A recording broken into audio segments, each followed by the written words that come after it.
السلام علیکم قدرمندو هارون رشید ما او دا محل موجود یم په مردان کې د منګای حواله سره پروګرام دی نو راځه موږ سره اوسه دلته به تاسو نه کوو دي مرګورونه موږ سره اوسه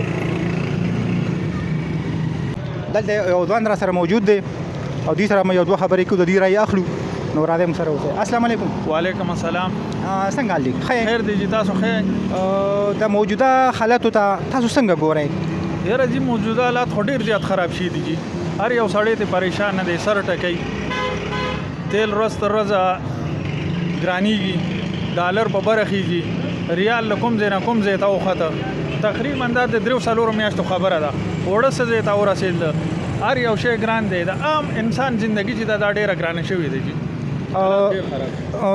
چونکې دې ټایم کې درې پارټۍ دي که نه مین، نو تاسو مریم نواز سره او که نه عمران خان سره او که نه بلاول بټو سره دا راته لږه رای ښکاره کړي چې ملک دپاره دې ټایم کې کوم یو لیډر ښه دی، دا راته لږ کلیر کړي. یاره جی د ملک دپاره خو عمران خان ډېر ښه سړی دی او ډېر ښه زبردست لیډر دی.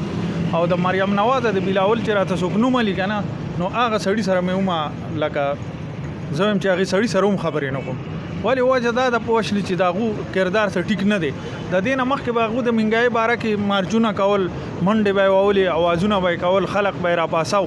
اوس هغو د غریب سړي نوم نه علي، صرف په هغه باندې دغه راړی چې یاره دا منګایي ده جوړه کړې ده. نو چې ده دا منګایي جوړه کړې ده، نو زه دو ته دا وایم چې تاسو ولې ده نه دا حکومت اخیسته او چې دا شی د ګران کړ دی، د معاهدې آی ایم ایف سره کړي دي، نو تاسو دا شی دله واپس ورکړئ یا الیکشن وکړئ کنه چې د حالات ټیک کی.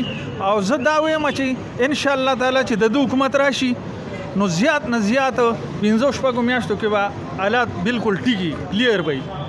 د روس نه به تیل راشي، ګندم به راشي، د چینا نه، د دنیا هر یو ملک وي. بیا دا خبره ده جی د داخلي چې کوم تجارتي خلق دی، دو ویلی چې کله عمران خان راشي په د باندې زموږ یقین دی زموږ تاسو بار آی ایم ایف پسې ګرځئ، یو ملک پسې بل ملک پسې 2 اربه ډالر غواړئ. دا عمران خان چې راشي فی سبیل الله موږ دا 2 اربه ډالر ورکو.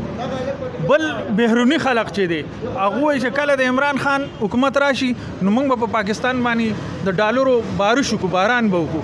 نو هغه باندې د هر سړي اعتماد دی او دې خلکو باندې اعتماد نشتی. د دونه ملکونه پناه غواړي، آی ایم ایف ته پناه غواړي، روس ته پناه غواړي، ترک ته پناه غواړي، دوله بار ملکونه، سعودي عرب، دا خخ ملکونه دو سره امداد نه کول غواړي.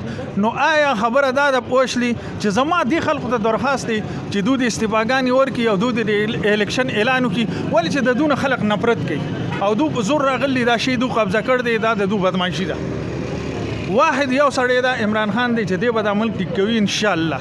او د دې نه مخکې په کرونا کې سخت حالاتو، هر یو سړي لا، هر یو ځوان لا، هر یو سړي لا، شادي شوده سړي لا 14,000 روپۍ 3-4 میاشتې میلاو شي دي، راسن خلکو ته میلاو شي دي. دومره سختی نه وه. اوس ټیک ټاک کاروبارونه چلیږي، روزګارونه چلیږي، د مرګ حالات ټیک شوي دي. د هغې نه رس تر رسه ملک په ښکته روان دی، په ښکته روان دی. د دې وجه څه ده، په دې ملک باندې غله دیره دي. بل تاسو په خپله سوچ وکئ جي چې شکور یو دی او کسان پې 14 دي. تاسو سوچ وکئ چې یو سړی دی، د هغه پراپرټۍ بار دي، د هغه بچي بار دي، د هغه روزګارونه بار دي، د هغه پیسه بار ده، د هغه بینک بیلنس بار دی، هغه بار ناست دی. زما ستا دپاره هغه څه کوي، هغه خپل مفادو دپاره ناست دی، لکه خامار چې په خزانه باندې ناست دي او بل سړی ورته نه پرېږدي. نو زمونږ دا قوم چې دی دا اوس بیدار شوی دی لکه، او دا چا بیدار که؟ دا عمران خان بیدار که. عمران خان داسې کارونه کړي دي چې په بار ملک کې زما رونه بندو، زما پاکستانی رونه بندو، په جیلونو کې شل کاله وښکلو، چا د هغو تپوس نه کو. په سعودي عرب کې څوک یو کیس کې نیولی شي، بل کې نیولی شي، څه کې هغه پراتو، د هغو تپوس چا نه کو. عمران خان چې کله لاړ، هغه ورته وایي ته څه غواړي؟ هغه وایي زه څه نه غواړم، زما چې کوم دلته قیدیان دي هغه ماله راکړه. نو څومره غټه خبره ده. داسې خلکو چې د هغو بچي پیدا شي او خپل پلرونه یې نو لیدلي، هغه ودونه یې کړي او پلرونه یې راغلي، چا راویستل؟ هغه د عمران خان راویستل. نو دنه به ښه سړی بل وي په دې ملک کې، یا به پیدا شي. زه تاسو نه دا سوال دا سړی به راشي؟ نشته، بالکل نشته. ملک کوم طرف ته روان دی تاسو وته؟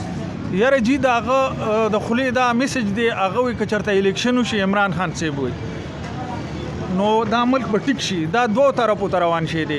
دا یو د تباهۍ طرف ته روان شي دی. که دا سړي په دې باندې دغه شانې ډاکله ګولي دا به تباه شي. دا خرڅېدو طرف ته روان دی. که نه الیکشن وشي دغه भरपूर صحیح حکومت راشي نو هغې سړي باندې خلک اعتماد کوي. د ملک دا سرمایدار خلک پې هم کوي او بهروني زمونږ رونه چې دي طاقتور هغوی پې هم کوي او بهروني ملکونه پې هم کوي. دا ملک به بیا زمونږ انشاءالله ټیک شي. خو چې دا سړی پې راشي عمران خان پې راشي که نه دا سړي پې دا ملک تباه دی. ولې غریب سړی دی دا خو موږ ته پته نه لګي. شکر الحمدلله مطلب چې عمران د ټرست نوم دی د اعتماد نوم دی د اعتماد نوم دی. دا خو هغه سړي ته پته نه لګي چې دا هغه چېرته کاري یا سرکاري نوکري نو د هغه پایه چلیږي. دا چې کوم دیاړیمار غریبي کوم بېروزګاري تاسو لاړ شئ خلک د لوږې نه ډېر خراب شي جي. او دا بس هغه داسې سړی و چې هغه به کور ته لکه دا 14,000 روپۍ خو هغه رسولي دي که بیا لاړ شئ شوکت خانم ته وګوره ارنم اسپتال ته وګورئ مرسي اسپتال ته وګورئ ښه اسپتالونه دي په هغې کې د خلکو فری علاجونه کېږي په لکونو په کروړونو روپو دې ته هر یو سړی نشي ټینګېدی. دا داسې علاجونه دي چې دې ته کروړپتیان خیر ته کېنئ او دا مفت دي د هغه د وجې د چا د وجې د هغه د وجې نو دې نه موږ ته بل ښه سړی نه میلاوي. ٹھیک شو. یو جهان مننه ټایم راکولو خوشحاله اوسئ جناب.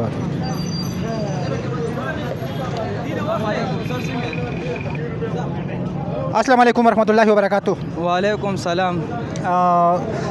ملک حالات کم طرف ته روان دي سو نظر په ساتي سو زه خو په خپل مردان خاص او د ایم پی د 3 واټ ممبر یم او حالات ډېر خراب دي او بس خدای دې رحم زموږ په دې ملک باندې مو کې او په دې خلکو باندې مو کې.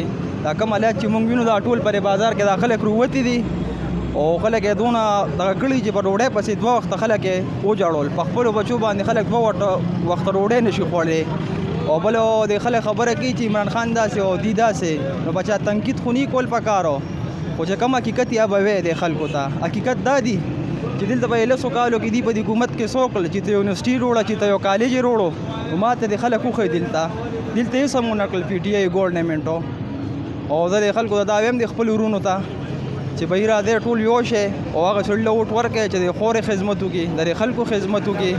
موږ حیدر خان سپورټ کوو نو مردان د پاکستان اسه کړي دي بلکې ډېرې کړي دي. موږ داسې بل سړی نه وینو چې د مردان لسو کی د حیدر خان نه زیات بل چا څه نه دي کړي. دا حقیقت دی. بالکل د حیدر خان نه زیات چا څه نه دي کړي جی. یو جهان مننه ټایم زموږ راکولو. په حساب باندې چا څه نه دي کړي جی. السلام علیکم بھائی څنګه حال ټیک ټاک دی. ټیک ټاک. موجوده حالاتو په دغه ملک حالات کم طرف ته روان دي دې حال دې تناصر سره خبرې وکړي. دا ټول تباهي سیټ ته روان دي. څنګه حالات به باندې خوشي خپل ان شاء الله تعالی چې عمران خان بیا راشي چې عمران خان بیا راشي ان شاء الله. نو امید شته دی چې عمران خان به بیا راشي ان شاء الله 100% امید دی 100% 100% کنه 200%. 100 یو جهان مننه ټایم راکولو خوشاله اوسئ چند قدرمندو دې سره زموږ د پروګرام ټایم سر ته رسي چې چرته مو اوسئ ښاد و آباد اوسئ د لوی الله په امان.